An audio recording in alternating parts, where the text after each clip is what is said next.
Bonjour à tous. Aujourd'hui, on plonge dans un sujet qui nous concerne tous en tant qu'enseignants, l'intelligence artificielle sur la plateforme Pix. La question, ce n'est plus si on doit en parler avec nos élèves, mais bien comment le faire de façon intelligente et constructive.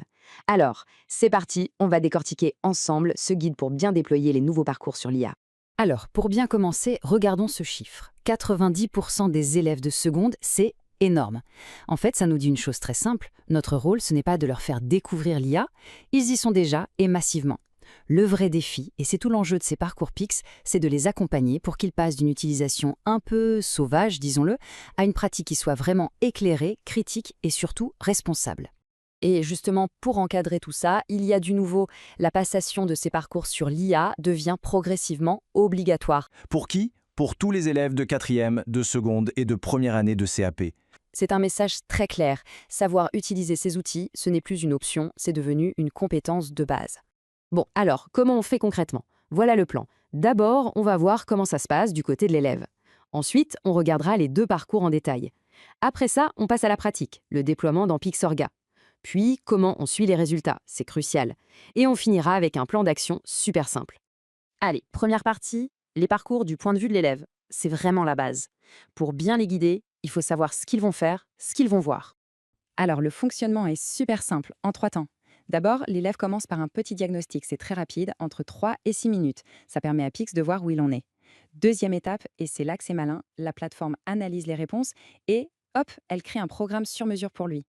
Et enfin, troisième étape, l'apprentissage. L'élève suit des petits modules d'une dizaine de minutes chacun qui sont faits exprès pour ses besoins. C'est de l'apprentissage adaptatif, c'est vraiment efficace. Alors là, attention, c'est le point crucial, celui qui change tout par rapport au parcours PIX habituel.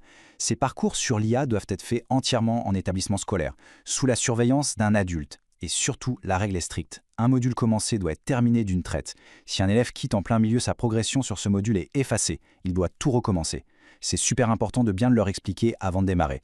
La structure de chaque module est vraiment bien pensée. On est sur un modèle de pédagogie active en 5 étapes. D'abord, se questionner, on pique leur curiosité. Ensuite, explorer avec des petites activités interactives. Puis retenir un résumé de ce qu'il faut savoir. S'exercer pour vérifier qu'ils ont bien compris. Et enfin, aller plus loin avec une mise en situation. Ça rend l'apprentissage beaucoup plus dynamique. Ok, maintenant qu'on a vu le comment, passons au quoi. Il y a deux grands parcours différents. Ils ne racontent pas la même chose, mais ils sont super complémentaires pour avoir une vision complète de l'IA. Voilà les deux. Le premier, c'est pour décrypter, pour comprendre comment ça marche sous le capot et quels sont les enjeux pour nous tous. Le deuxième, lui, il est beaucoup plus orienté pratique. Comment on se sert d'une IA générative type ChatGPT, mais de façon intelligente et efficace. En gros, on a d'un côté la théorie et la réflexion, et de l'autre, la pratique et les bons réflexes. Alors, dans ce premier parcours sur le fonctionnement, les élèves vont voir des choses comme IA, vous avez dit IA pour commencer par la base. Ils vont comprendre comment une IA devine la suite d'une phrase.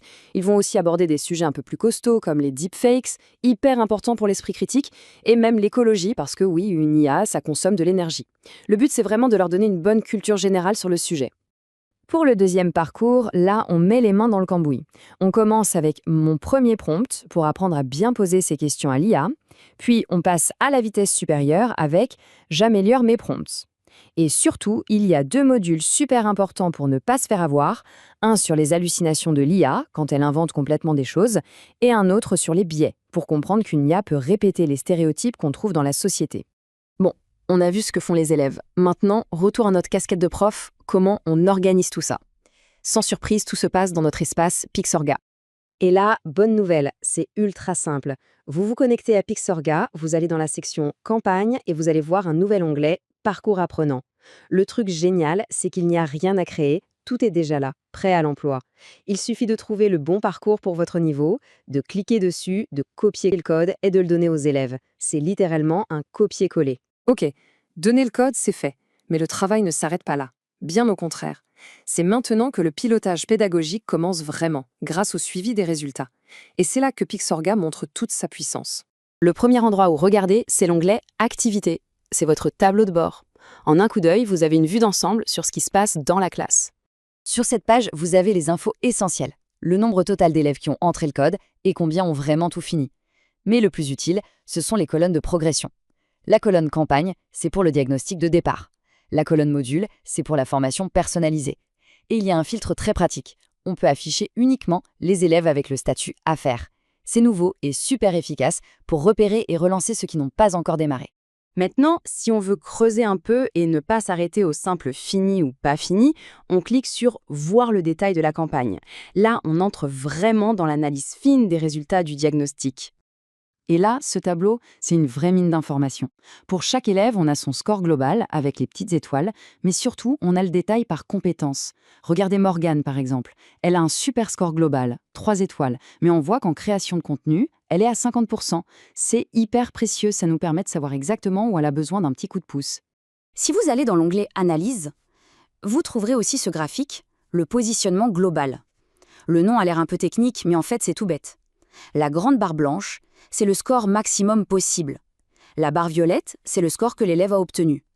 Ça permet de voir en un instant où il se situe par rapport au niveau attendu.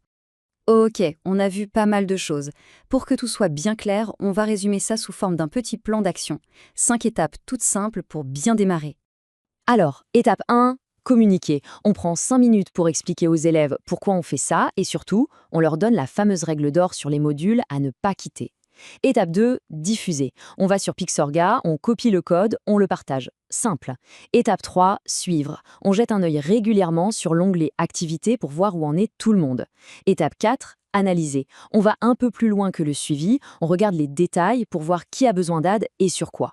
Et enfin, étape 5, accompagner. On se sert de toutes ces infos pour guider les élèves de façon personnalisée. C'est ça le but.